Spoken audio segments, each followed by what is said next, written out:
सोचिए, आधी रात हो, देश सो रहा हो और अचानक एक फ़ोन कॉल से इतिहास बदल जाए।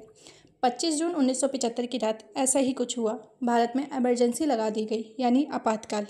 भाइयों और बहनों, राष्ट्रपति जी ने आपातकाल की घोषणा की है।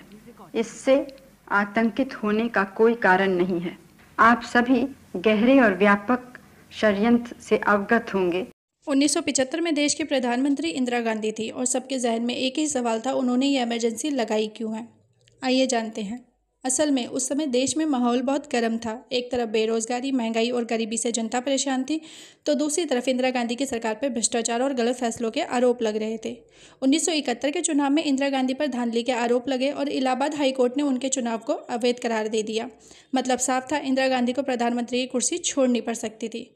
उधर गुजरात और बिहार में बड़े बड़े छात्र आंदोलन हो रहे थे। जयप्रकाश नारायण ने पूरे देश में इंदिरा गांधी के खिलाफ आंदोलन छेड़ दिया था। लाखों लोग सड़कों पर उतर आए थे। एक ही स्लोगन गूंज रहा था, संपूर्ण क्रांति लाओ, व्यवस्था बदलो। इंदिरा गांधी को लगने लगा कि अब उनकी सत्ता हाथ से निकल जाएगी। और फिर 25 जून 1975 की रात राष्ट्रपति फखरुद्दीन अली अहमद ने इंदिरा गांधी के आदेश पर देश भर में इमरजेंसी की घोषणा कर दी। बस रातों रात लोकतंत्र पर ताला लग गया। सभी विपक्षी नेता गिरफ्तार कर लिए गए, अखबारों पर सेंसरशिप लगा दी गई, जनता पर डर और खामोशी छा गई। इमरजेंसी के दौरान जबरन नसबंदी अभियान चलाया गया, झुग्गी बस्तियों को उजाड़ दिया गया और किसी को भी बिना वारंट जेल में डाल दिया जाता था।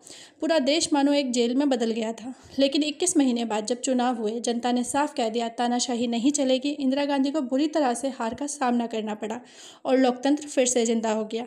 आपातकाल हमें यह सिखाता है कि चाहे सत्ता कितनी भी ताकतवर क्यों ना हो, आखिरकार असली ताकत जनता के हाथ में ही होती है।